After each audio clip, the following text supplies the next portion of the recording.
On this episode, I build another chopper. Wait, what? Didn't I just build a bunch? Here we go.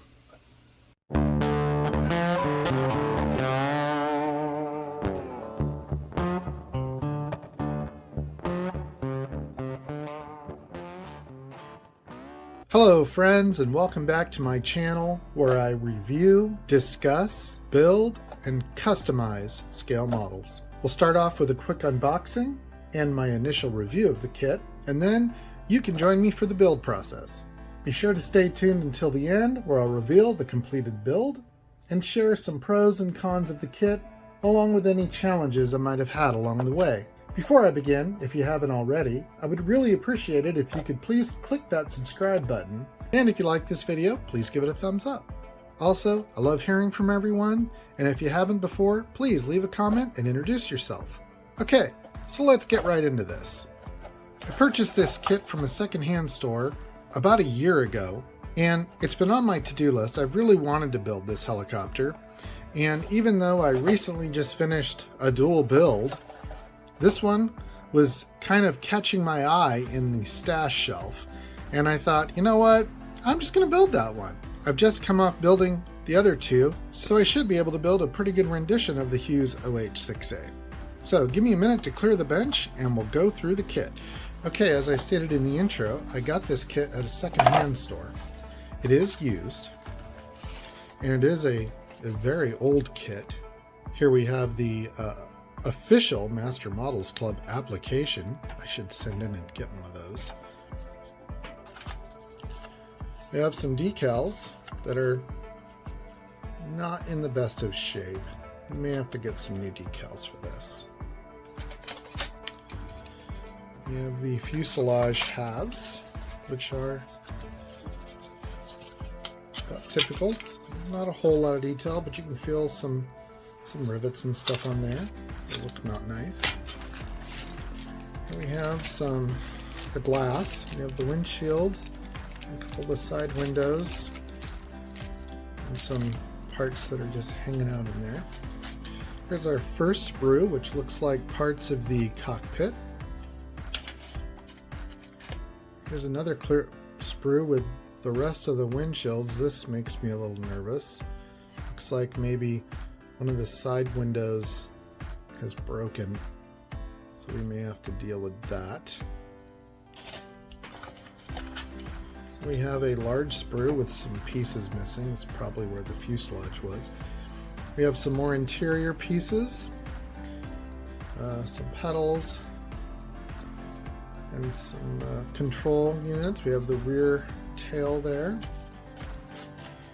Here we have another large sprue, which was probably the other half of the fuselage. We have the rotors and the rotor hub assemblies. Looks like the bulkhead for the interior. Okay, here we have our skids. And we have, oops, another part hiding in there.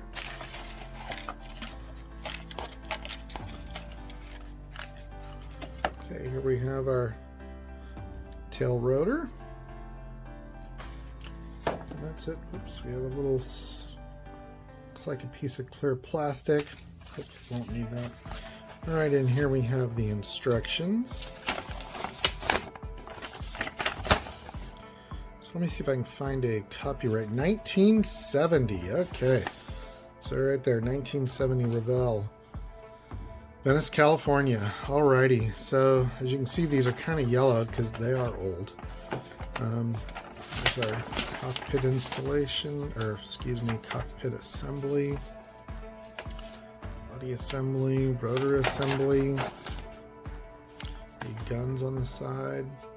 Okay, so the assembly part looks pretty straightforward. I don't see too many problems with that. A lot of it's going to be, you know, sanding and filling and panel fitting. Hopefully the seams aren't too bad. But yeah, looks pretty straightforward. So let's get this cleaned up, and I'm going to grab some tools and some glue and get to the build.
Okay, so the decals are on, but man did they put up a fight.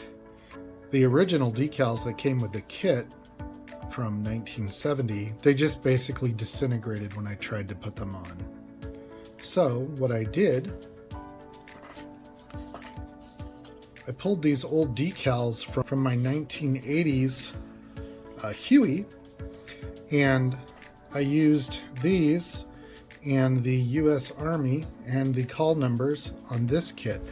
They're not exactly to scale, but it's good enough for me, and I think it looks okay. So these decals are probably going to be very silvered, but I'll see if I can clean them up and make them look a little better with the weathering after they've set. So, all right, moving on.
And we're back with the final build. The chopper is complete, and I must say, for an older kit, this one I really liked.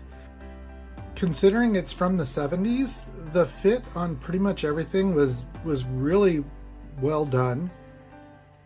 The only real challenge I had, I'll cover here in a moment, but the chopper's done. It did not take me that long to build. I think this one took me about 2 weeks, give or take, off and on as I worked on it. And I just really liked the way this one came out. So let's talk about the challenges. So there were two major challenges I had. One, the decals.